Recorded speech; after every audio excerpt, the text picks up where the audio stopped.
Look,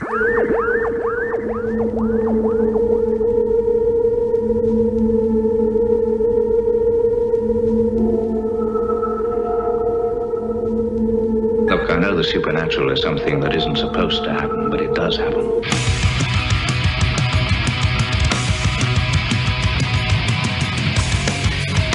From the front lines of the information war, it's Alex Jones.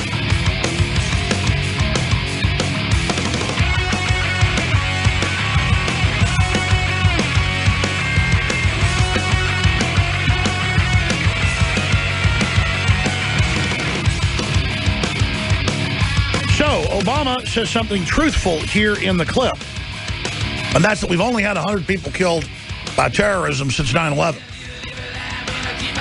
Yeah, so why are they taking more and more of our liberties constantly in the name of countering terrorism?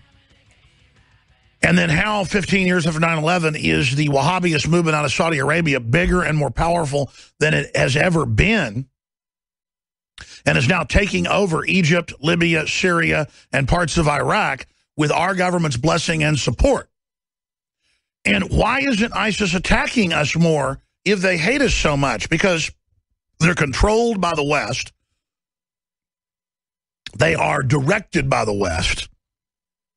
And they do have camp followers and bots and useful idiots that aren't in on the conspiracy who do occasionally attack. And that's why when they do attack, the government keeps it very quiet, and the media does, because that doesn't fit into the narrative. There weren't hours of press conferences last week, 8 days ago when those Marines got shot. CNN for 3 days kept saying, why would he do it? He was all-American boy. MSNBC said, probably a conservative. And, of course, he said he was doing it as a jihad.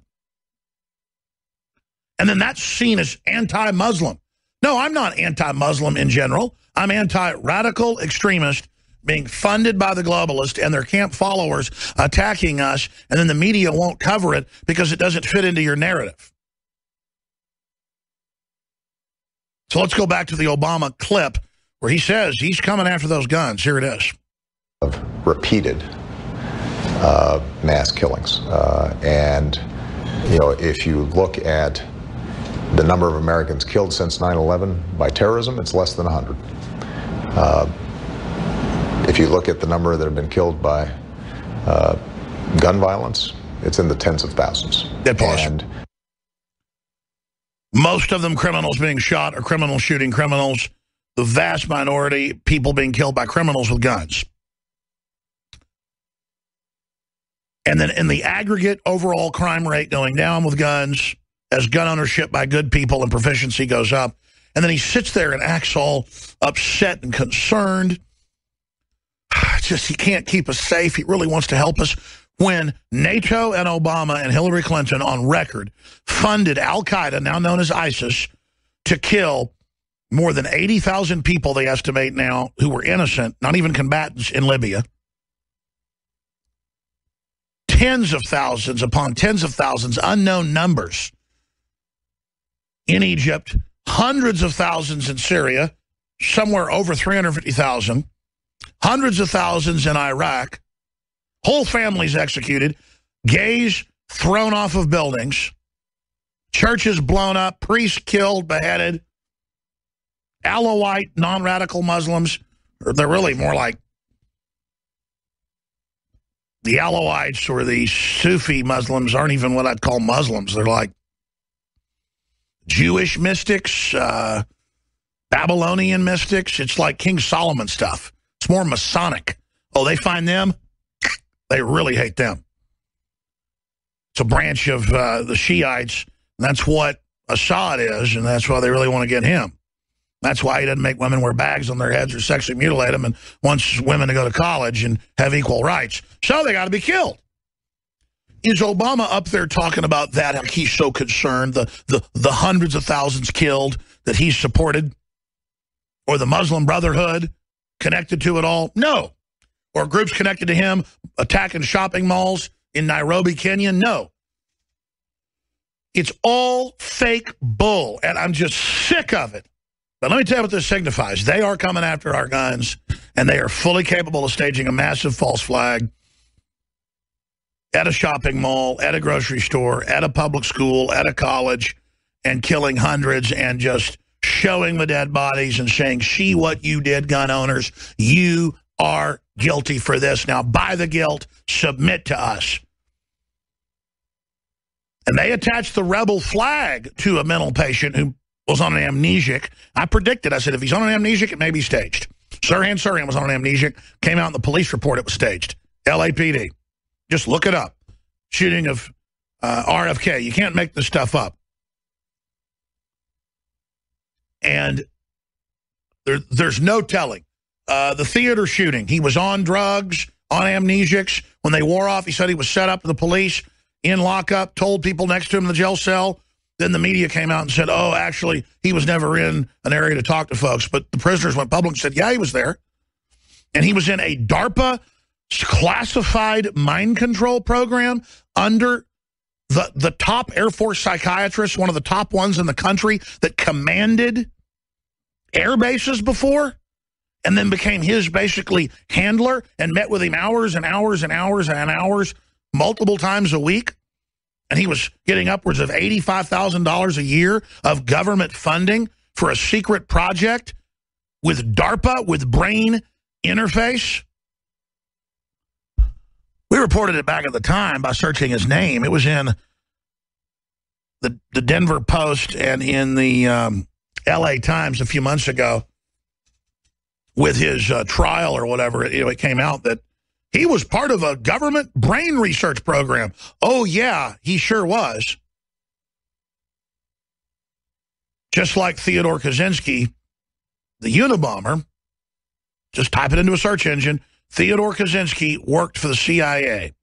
And you'll get Atlantic Monthly, you'll get LA Times, you'll get Associated Press.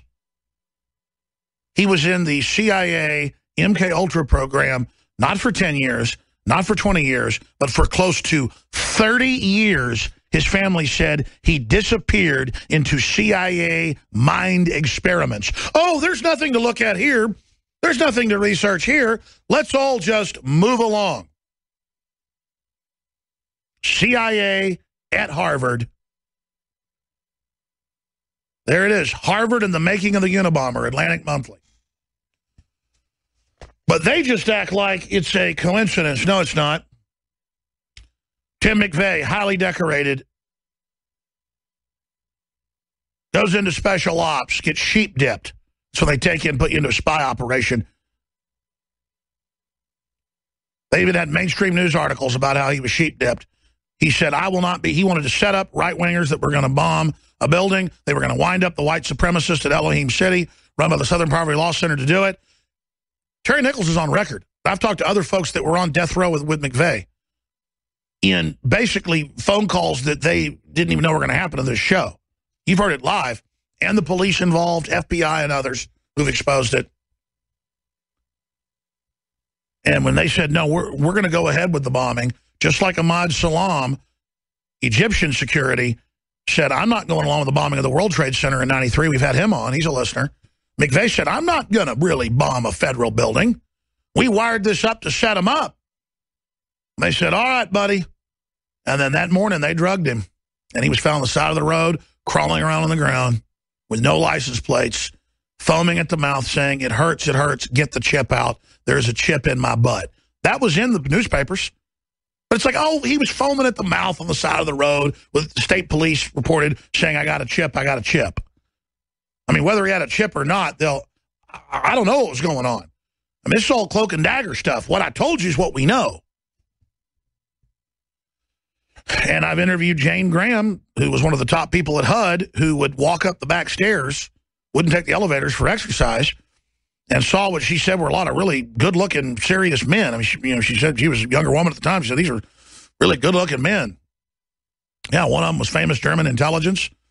According to her, it's the guy we know flew out of the U.S., had a Southern Poverty Law Center lawyer, I should add, that came to his defense. Famous fella. Well, the other side of the Southern Poverty Law Center, the guy that played the part of the guy, on the other team. And she said, what are you doing? They were putting big gray sticks of butter and wires in. They said, we're from the telephone company, honey. And she identified them on the news. Some were FBI, some were ATF senior, and the other was German intelligence with McVeigh. And she was there. She even talked about it. Why are they doing all I mean, they wired a building in front of everyone with federal IDs. And then McVeigh's like, okay, let's bring the white supremacists in, let's set them up. And they went, no, we're going ahead. And he said, I'm not blowing up a daycare center. Oh, really, McVeigh? Well, guess what? You'll fit the bill, the evil right-wing soldier.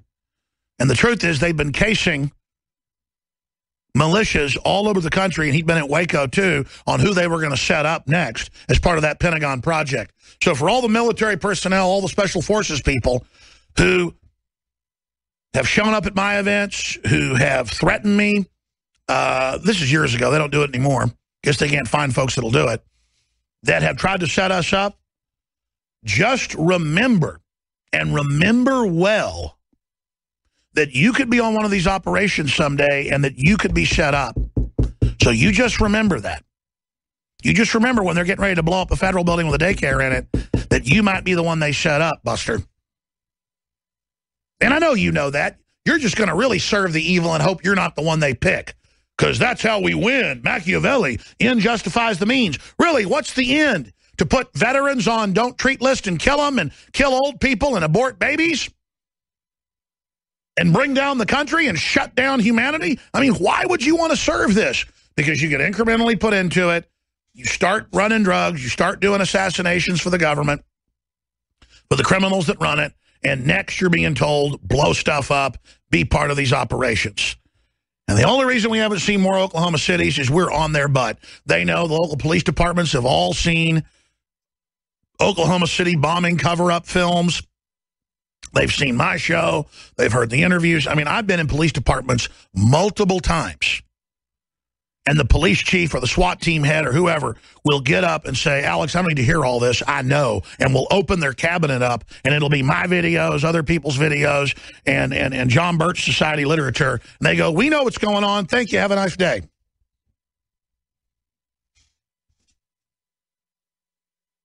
So can you imagine how it is for the globalists who want to pull this off? And now everybody knows about false flags. I mean, we had 2 lawyers on a plane from Amsterdam with the underwear bomber who gets led onto the plane drooling.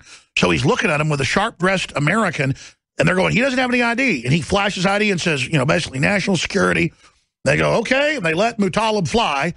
He gets up, basically, you know, stumbling around, peeing on himself is how it was basically described.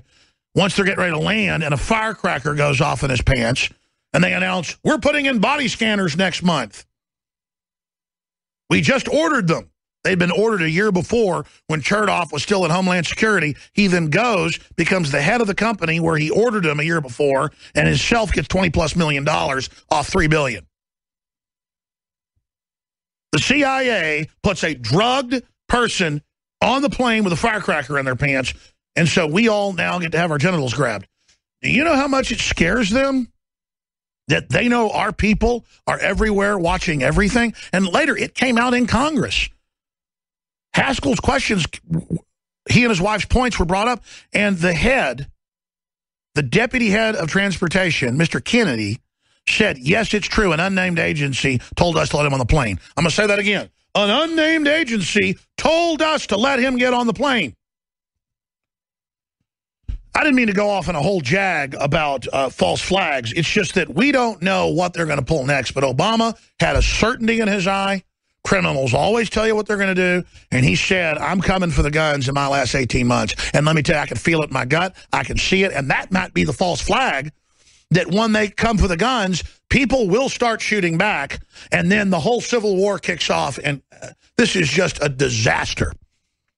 This is horrible. They're going to try for it. They want to wreck the country. They're shutting the nation down. They are breaking our families down. They are shutting down our industries. They are, Obamacare is meant to bankrupt the country. They are going for broke right now.